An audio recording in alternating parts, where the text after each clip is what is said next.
এই দেশের স্কুলগুলোতে, এই দেশের কলেজগুলোতে, এই দেশের ভার্সিটিগুলোর মধ্যে, হাই স্কুলগুলোর মধ্যে 95% মুসলমানের সন্তানেরা পড়ে, অবশ্যই অবশ্যই এদেশের জেনারেল শিক্ষা ব্যবস্থাকে ইসলামের আলোকে সাজাতে হবে।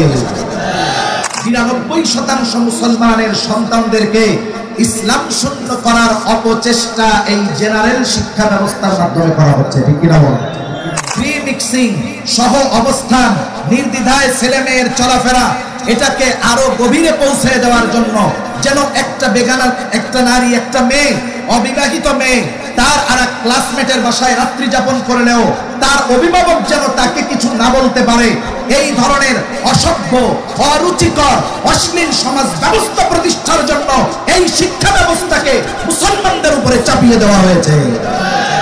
কারণ কি?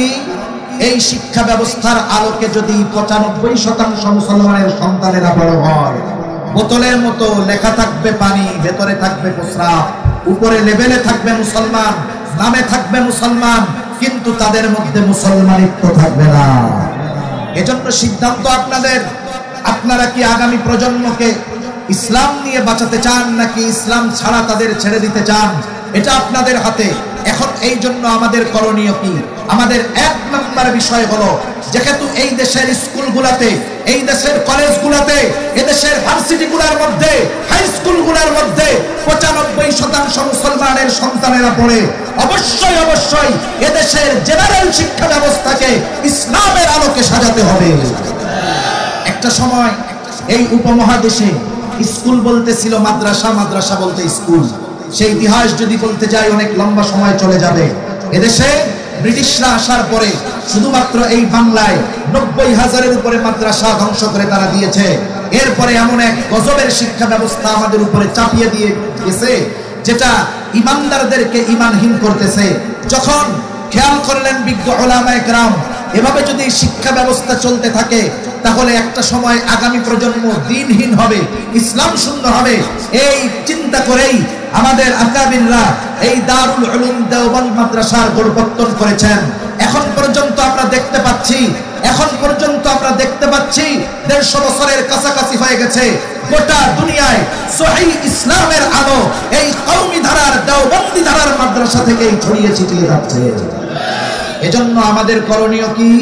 আমাদের সন্তানদের ঈমান যদি বাঁচাতে হয় তাহলে এদেরকে দ্বীন শিক্ষার বিকল্প আর কোনো কিছু নাই। এখন বলতে পারেন হুজুর, আমাদের শিক্ষা ব্যবস্থা তো হয়তো ইসলামের আলোকে সাজানো হবে না, কিন্তু সমাজে তো ডাক্তার দরকার, ইঞ্জিনিয়ার দরকার, ব্যারিস্টার দরকার, তাহলে এরা কি পড়ে হবে? আমি বলি যে জাগতিক শিক্ষার একটা দিক তো ক্ষতিকর, আর একটা দিক আছে উপকারী। তবে একটা মানুষ জাগতিক শিক্ষার দ্বারা উপকারী বিষয় অর্জন করতে পারবে তখন তার ভিত্তিমূলক শিক্ষা দ্বীনি শিক্ষা হবে যখন। এজন্য আল্লাহর রাসূল সাল্লাল্লাহু আলাইহি ওয়াসাল্লাম আমাদের জন্য দ্বীনি ইলম শিক্ষা করা ফরজ করে দিয়েছেন। শিক্ষা ব্যবস্থার দ্বিতীয় মাধ্যম যেটা ধর্মীয় শিক্ষা। এখন এই ধর্মীয় শিক্ষার পাঠ্যপুস্তক ও সিলেবাস দুনিয়ার কোনো মানুষ রচনা করে নাই, দুনিয়ার কোনো মানুষের হাতে সংস্কার হয় নাই, দুনিয়ার কোনো মানুষের হাতে সংকলিত হয় নাই। এই ধর্মীয় শিক্ষার যেই পাঠ্যপুস্তক, সিলেবাস প্রণয়ন করেছেন, রচনা করেছেন আল্লাহ এবং মুহাম্মাদুর রাসূলুল্লাহ। এজন্য এই দুনিয়ার মধ্যে ধর্মীয় শিক্ষার যেই পাঠ্যসূচি, ধর্মীয় শিক্ষার যেই সিলেবাস, ওটা যখন কেউ গ্রহণ করবে, কমপক্ষে যেই পরিমাণ শেখা তার জন্য ফরজ, ওই পরিমাণ, এই পরিমাণ জ্ঞান দ্বীনি ইলম অর্জন করে সে যখন জাগতিক শিক্ষা শিখতে যাবে, হয়তো ওখানে ডারউইনের মতবাদ আসবে, নাস্তিক্যবাদ আসবে। সে যখন দ্বীনের আলোয় আলোকিত, অন্ধকারে পথ চলতে গিয়ে হোঁচট খাবে না। সে বুঝতে পারবে এই জেনারেল শিক্ষা ব্যবস্থা থেকে এটাকে আমার গ্রহণ করলে চলবে না, আমাকে এটা গ্রহণ করতে হবে, এটা বাদ দিতে হবে। সে হক বাতিল পার্থক্য করা, সত্য মিথ্যা পার্থক্য করা যোগ্যতা অর্জন করতে পারবে তখন কমপক্ষে ফরজ পরিমাণ দ্বীনি ইলম শিক্ষা যখন করবে সে তখন। এর আগে সম্ভব নয়। আপনি যদি মনে করেন আমার সন্তানকে স্কুলে দিয়ে দিলাম, এরপরে বাসায় একজন হুজুর রেখে কোরআন তিলাওয়াত শিখালাম, এটাতেই মনে হয় সন্তানকে দিনদার বানানো হয়ে গেল, কোশ্চিনকালেও এটা হবে না। এজন্য এই ধর্মীয় শিক্ষা ব্যবস্থার দুইটা স্তর, একটা হলো ফরজে আইন আর একটা হলো ফরজে কিফায়া।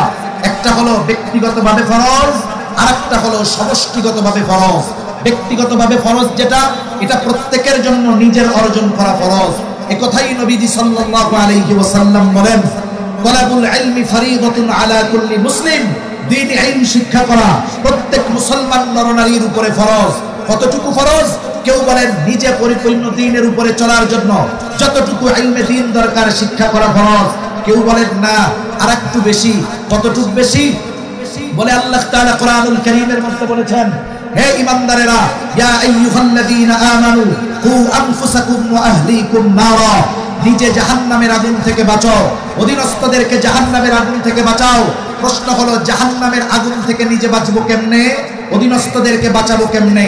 বলে আল্লাহ তাআলার হুকুম আদেশ নিষেধ মান্য করার মাধ্যমে নিজে বাঁচাও, অধীনস্থদেরকে মান্য করানোর মাধ্যমে বাঁচাও। এখন বলেন আমি আপনি যদি পরিপূর্ণ দ্বীনের উপরে চলতে চাই তাহলে দ্বীনি ইলম শিক্ষা করার দরকার আছে না নাই? আপনি যদি আপনার অধীনস্থদেরকে দ্বীনের উপরে চালাতে চান, ইলমে দ্বীন অর্জন করার দরকার আছে না নাই? এজন্য প্রত্যেক মুসলমানের উপরে ফরজ দ্বীনি ইলম শিক্ষা করা। কতটুকু? বলে নিজে এবং অধীনস্থদেরকে দ্বীনের উপরে চালাতে যতটুকু দ্বীনি ইলম শিক্ষা করা, ততটুকু দ্বীনি ইলম অর্জন করা প্রত্যেক মুসলমানের উপরে। কি জোরে বলে? যারা শিখে নাই তারা গুনাহগার, গুনাহ করতেছে। 1-2 মিনিটের মধ্যে শেষ। দ্বিতীয় স্তর হলো সমষ্টিগতভাবে ফরজ। সমষ্টিগতভাবে ফরজ সাধারণ একটা উদাহরণ দিলেই বুঝতে সহজ হবে। যেমন এক এলাকায় একজন মারা গেছে মুসলমান, কিন্তু ওই এলাকার কেউ ওই ব্যক্তির বাড়িতে যায় নাই, তাকে গোসল দেয় নাই, কাফন পরায় নাই, জানাজা করে নাই, দাফন দেয় নাই। বলেন তো ওই সমাজে যত মুসলমান আছে এই ব্যক্তির দাফন কাফন কবর না দেওয়ার কারণে তারা সকলে পাপী হবে কি হবে না? কিন্তু যদি ওই সমাজের কিছু মুসলমান এই দায়িত্ব পালন করে তাহলে সকল মানুষের পক্ষ থেকে আদায় হবে কি হবে না? তাহলে বোঝা গেল দ্বীনি শিক্ষার সমষ্টিগত বিষয় যেটা ফরজে কিফায়া, এটা সবাই যদি নাও শিখে, কিছু মানুষ না শিখলে সকলে গুনাহগার হবে। এখন বলেন যারা এই সমষ্টিগত ফরজে কিফায়া যেটা সমষ্টিগত দ্বীন ইলম এটা অর্জনের ব্যবস্থা করতেছেন, যারা ওই ইলম অর্জন করে সমাজের সব মানুষকে পাপের থেকে বাঁচাচ্ছে, এক কথায় মাদ্রাসার তোলাবা, মাদ্রাসার উলামা, ওই মাদ্রাসাগুলো সমাজের সব মানুষকে গুনাহ থেকে বাঁচার ব্যবস্থা করে দিল। ছেলেগুলো পড়ার মাধ্যমে, উলামায়ে কেরাম পড়ানোর মাধ্যমে, কিছু মানুষ পড়াশোনার ব্যবস্থা করার মাধ্যমে। এখন বলেন যারা এটা করতেছে এরা আমাদের কল্যাণকামী নয় কি? জোরে বলেন। এই উলামায়ে কেরাম এজন্য উম্মতের সবচাইতে বড় কল্যাণকামী। আর এই মাদ্রাসাগুলো আমাদের ঈমান হেফাজতের ক্যাম্পাস। ঈমান হেফাজতের ক্যাম্পাস। যখন মানুষের কোন এলাকায় একটা ক্যাম্প হয়, ওই এলাকার মানুষের জানমাল যেমন নিরাপদ হয়, যেই এলাকায় মাদ্রাসা আছে, উলামায়ে কেরাম আছে, আর যদি ওই জাতি ওই মাদ্রাসা উলামায়ে কেরামকে যথার্থভাবে সম্মান করে, ইজ্জত করে এবং তাদের মূল্য উদ্ভাবন করতে শিখে, তাহলে এই উলামায়ে কেরাম ওই জাতির ঈমানের উপরে যখন আঘাত আসে, ওই জাতি যদি না বুঝে ওই জাতিকে আওয়াজ তুলে উলামায়ে কেরাম সতর্ক করে দেয়। এজন্য সম্মানিত উপস্থিতি, আমার আলোচনা শেষ।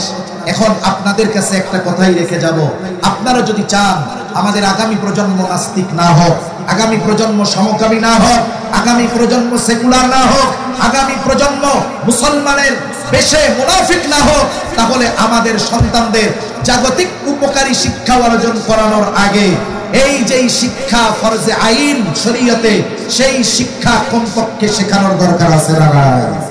তাহলে জাগতিক শিক্ষার উপকার যেগুলো লাভ হবে তখন তার বেজ ভিত্তি ধর্মীয় শিক্ষার আলোকে গড়ে উঠবে যখন। আল্লাহ সুবহানাহু ওয়া তাআলা আমাদের সবাইকে কথাগুলো বুঝবার, আমলের কথাগুলো আমলে পরিণত করার তৌফিক দান করুন। আমিন।